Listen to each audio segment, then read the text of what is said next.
오늘도 하나님의 전에 올라와서 예배하는 여러분 모두에게 하나님의 큰 은혜가 있기를 주의 이름으로 축원합니다.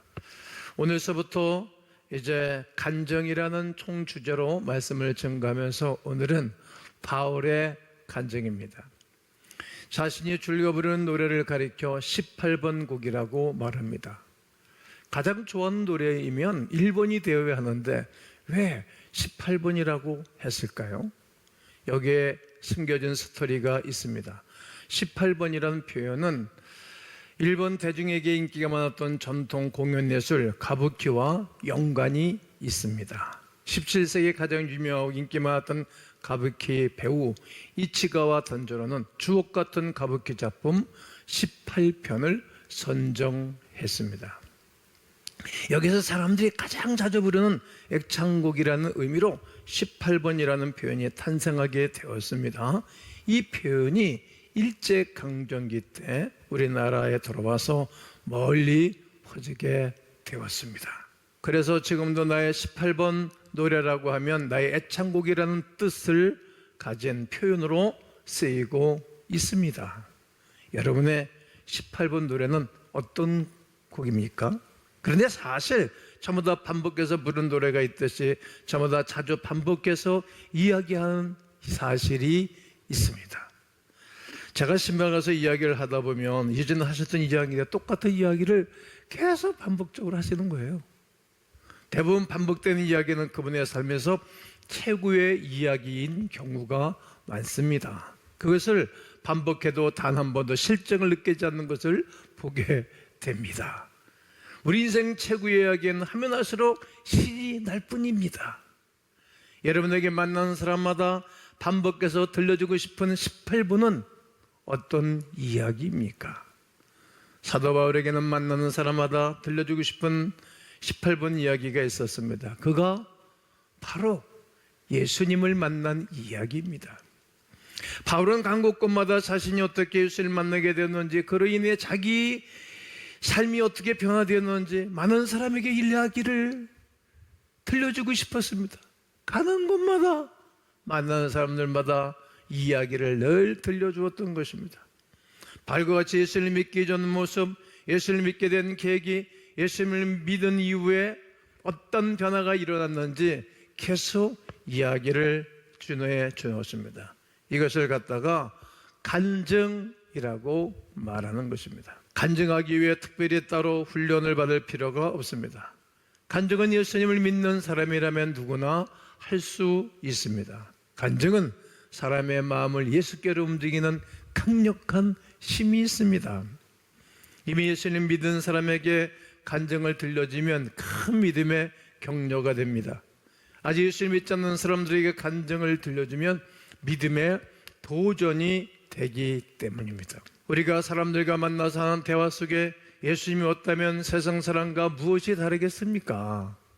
하나님 우리가 만나는 이마다 예수 그리스도에 관한 이야기를 들려주며 살아가기를 원하시는 것입니다. 그리고 저 역시 오늘 이 시간 여러분들에게 도전하고 싶습니다. 여러분의 대화 속에서 예수님의 이름이 나타나게 하십시오. 예수님의 이름을 나누십시오. 끊임없이 전하는 것입니다. 사도행전에는 사도 바울의 핵심에 대한 이야기가 9장과 22장과 26장 이렇게 모두 3번 기록되어 있습니다. 오늘은 그 중 두 번째 이야기입니다. 바울은 순회 선교사로 로마 제국을 여기저기 다니면서 선교했습니다. 당시 팔레스타인 지역과 예루살렘에서는 바울에 대해 좋지 않은 소문이 퍼지고 있었습니다. 바울이 해외에 거주하는 유대인들에게 할례도 주지 않는다, 유대 사람의 풍습도 지키지 않는다, 모세를 배척해라, 이렇게 가르친다는 잘못된 소식 때문입니다. 이러한 소식으로 율법에 열성적인 유대인들은 분노에 차서 바울을 죽이고자 했습니다. 사도 바울은 자신에 대한 여론이 매우 나쁘다는 사실을 알고도 다른 성도들의 만류에도 불구하고 복음을 전파하기 위하여 예루살렘행을 하게 됩니다. 그리고 바울은 결국 성전에서 유대인들에게 붙잡히게 되었습니다. 해외에 거주하는 유대인들에게 모세율법을 배척하라고 가르치고 다닌다는 바울이 붙잡혔다는 소식에 그를 죽이고자 수많은 유대인들이 몰려들었습니다. 유대인들은 거룩한 성전에서 바울을 죽일 수 없어 그를 성전 밖으로 끌어냈습니다. 이 과정에서 예루살렘 전체가 얼마나 소란스러웠는지 도시에 폭풍이 일어났다는 소식이 예루살렘에 주둔하고 있는 로마 군대 천부장에게 보고되었습니다. 이에 로마의 천부장은 즉시 몇몇 백부장들과 군인들을 데리고 소동이 일어나고 있는 군중에게 달려 내려갔습니다. 이미 화가 난 군중들은 바울을 붙잡아에게 폭행하고 있었지요. 그들은 바울을 죽이려는 마음으로 때리고 있었으니 아마도 바울의 몸에는 상처와 멍이 가득하고 온몸이 피투성이가 되었을 것입니다. 난동을 일으킨 사람들이 천부장과 군인들을 보자마자 바울을 때리던 것을 멈춥니다. 천부장은 이 모든 소동의 원흉으로 보이는 바울을 체포합니다. 그리고 이 군인들에게 바울을 쇠사슬 2개로 묶으라고 명령한 다음 군중에게 도대체 이 사람이 누구이며 또 어떤 일을 했기에 이렇게 소동을 피웠는지 물었습니다. 몹시 흥분한 군중들은 너도 나도 소리를 질러대며 대답하는데 그들의 말이 다 다른 것입니다. 천부장은 사람들의 아우성치는 소리로 인해 사건의 진상을 알 수 없어서 군인들에게 바울을 병영 안으로 끌고 가라고 명령합니다. 화가 난 군중들은 바울을 따라가면서 계속해서 그를 없애버려라, 그를 없애버려라, 그를 없애버려라 하는 소리를 칩니다. 군중들의 폭행이 너무나 격렬했기 때문에 로마 군인들이 바울을 호위해야만 했습니다. 군인들이 바울을 병영 안으로 데리고 가려는데 바울이 천부장에게 제가 말씀드려도 되겠습니까? 하고 물었습니다. 그리스도의 말을 할 줄 아시오? 바울이 대답했습니다. 나는 길리기아 지방의 다스에서 태어난 유대 사람으로 그 유명한 도시의 시민입니다. 제가 저들에게 한마디 전할 수 있도록 허락해 주십시오. 바울이 로마 시민권자라는 사실을 알게 된 천부장은 바울이 군중에게 말할 수 있도록 허락해 주었습니다. 바울은 층계 위에 서서 조금 전까지도 자신을 죽이려고 했던 유대인들에게 손을 흔들며 조용하게 했습니다.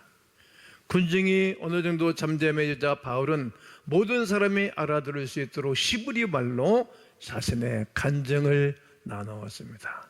바울의 간증은 총 3부분으로 나누어집니다.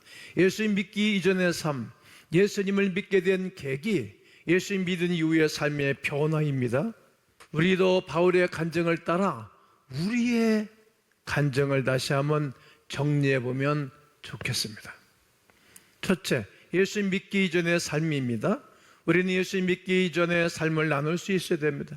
이전의 삶에 대하여 말하려면 여러 가지 이야기를 할 수 있겠습니다만 가장 좋은 방법은 상대방이 관심을 가질 만한 일을 나누는 것입니다. 바울은 유대인들에게 간증을 나누고 있습니다. 유대인은 모세의 율법에 대해 강한 자부심을 품고 있습니다. 이에 바울 자신 역시 유대인으로 태어나고 자랐으며 또한 유대교를 열심으로 배웠다는 사실을 나누게 되었습니다. 사도행전 22장 3절을 읽겠습니다.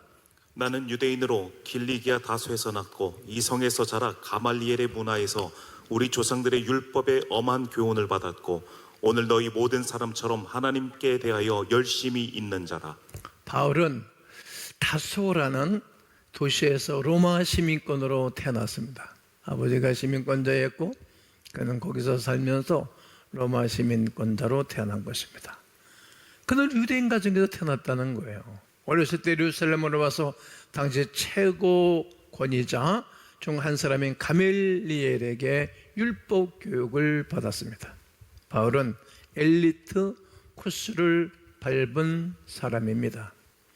바울은 자신이 예수님을 만나기 이전에는 유대교의 가르침을 얼마나 열성적으로 따랐는지 이야기함으로써 간증을 듣고 있는 유대인들과 공통 분모를 형성하고 있습니다. 아주 잘한 것입니다. 바울은 지금 유대인들이 자신을 죽이려고 하는 것처럼 이전에는 자기도 예수를 따르는 자들을 잡아 죽이는 일을 행했다고 이야기합니다. 오늘 본문 4절과 5절을 다시 한번 읽겠습니다. 내가 이 돌을 박해하여 사람을 죽이기까지 하고 남녀를 결박하여 옥에 넘겼노니 이에 대제사장과 모든 장로들이 내 증인이라. 또 내가 그들에게서 다메섹 형제들에게 가는 공문을 받아가지고 거기 있는 자들도 결박하여 예루살렘으로 끌어다가 형벌받게 하려고 가더니 아멘. 유대교에서 자란 바울은 하나님을 향해 가진 열심이 있었습니다. 기독교를 핍박하고 심지어 죽이기까지 했습니다. 대제사장은 바울이 그리스도인을 잡아 예루살렘에 끌고 올 수 있도록 허락하는 편지까지 써 주었습니다. 이처럼 유대교의 제사장까지 바울을 신뢰할 정도로 바울은 유대교의 가르침을 열심히 따르고 믿었습니다. 바울은 간증을 통해 예수를 만나기 이전에 자신도 다른 유대교 사람들과 전혀 다를 바 없다는 사실을 이야기하고 있는 것입니다. 이처럼 우리가 사람들에게 예수를 믿게 전 모습을 명확하게 이야기해야 하는 이유가 무엇일까요? 믿지 않는 사람들은 그리스도인들을 보면서 저 사람들은 우리와 다르다라는 인식이 매우 큽니다. 따라서 우리가 예수 믿기 이전에 세상 사람들과 비슷하거나 똑같은 가치관과 삶의 방식으로 살아갔던 모습을 비춰줌으로써 저 사람들도 우리와 비슷하구나 하는 공감을 불러일으킬 수 있습니다. 따라서 우리가 이웃에게 간증을 나누며 예수님을 믿기 이전 삶에 대하여 이야기 나누는 것은 꼭 필요합니다. 사람 마음이 열려지기 때문입니다. 둘째는 예수님을 믿게 된 계기입니다. 우리가 어떠한 사건이나 계기를 통해서 예수님을 믿게 된 이야기를 나누는 것입니다. 휘심이전을 들려준 바울은 그가 다메섹에서 어떻게 예수님을 믿게 되었는지 들려주었습니다. 6절로 8절의 말씀을 읽겠습니다. 가는 중 다메섹에 가까이 갔을 때에 오정쯤 되어 호련히 하늘로부터 큰 빛이 나를 둘러 비치매 내가 땅에 엎드려져 들으니 소리 있어 이르되 사울아 사울아 네가 왜 나를 박해하느냐 하시거늘 내가 대답하되 주님 누구시니까 하니 이르시되 나는 네가 박해하는 나사렛 예수라 하시더라. 바울은 유대교에 열심히 있었던 사람입니다. 그날도 변함없이 기독교인들을 붙잡으러 다메섹으로 가는 중이었습니다. 근데 갑자기 하늘로부터 큰 빛이 맺던 것입니다. 바울은 그 빛을 받고 풀썩 떨어지고 쓰러졌습니다. 그리고 한 음성이 들려왔습니다. 사울아 사울아 네가 왜 나를 핍박하느냐. 바울이 음성의 주인공에게 물었습니다. 주여 당신은 누구시니까? 나는 네가 핍박하는 나사렛 예수다. 바울은 이를 통해 그날 그가 만난 분이 바로 얼마 전 유대인들이 십자가에 못 박히게 한 나사렛 예수인 것을 분명히 알게 되었습니다. 바울이 이야기를 들었을 때 그 이야기를 듣게 했던 유대인들의 머릿속에 어떤 생각들이 스쳐 지나갔을까 생각해 보십시오. 그들은 바울의 간증을 통해 예수가 어떤 분인지 다시 한번 생각하게 되었습니다. 다메섹 도성에서 바울이 물었던 질문, 주여 당신은 누구십니까? 이렇게 똑같이 바울의 간증을 듣고 있었던 유대인들의 생각에도 이와 같은 질문이 스쳐 지나갈 수도 있었다 생각합니다. 물론 그 중에는 계속해서 바울을 어떻게 하면 죽일까 하는 사람들도 있었을 것입니다. 그 가운데는 바울의 간증을 듣고 도대체 예수가 누구신가 이 진리에 한 발자국 앞으로 나갔던 사람들도 있었을 것입니다. 간증의 두 번째 요소인 우리가 어떤 계기로 예수님을 믿게 되었는가 하는 이야기는 우리의 간증을 듣는 사람들로 하여금 예수가 어떤 분이신가 이렇게 그들이 생각하게 되는 것입니다.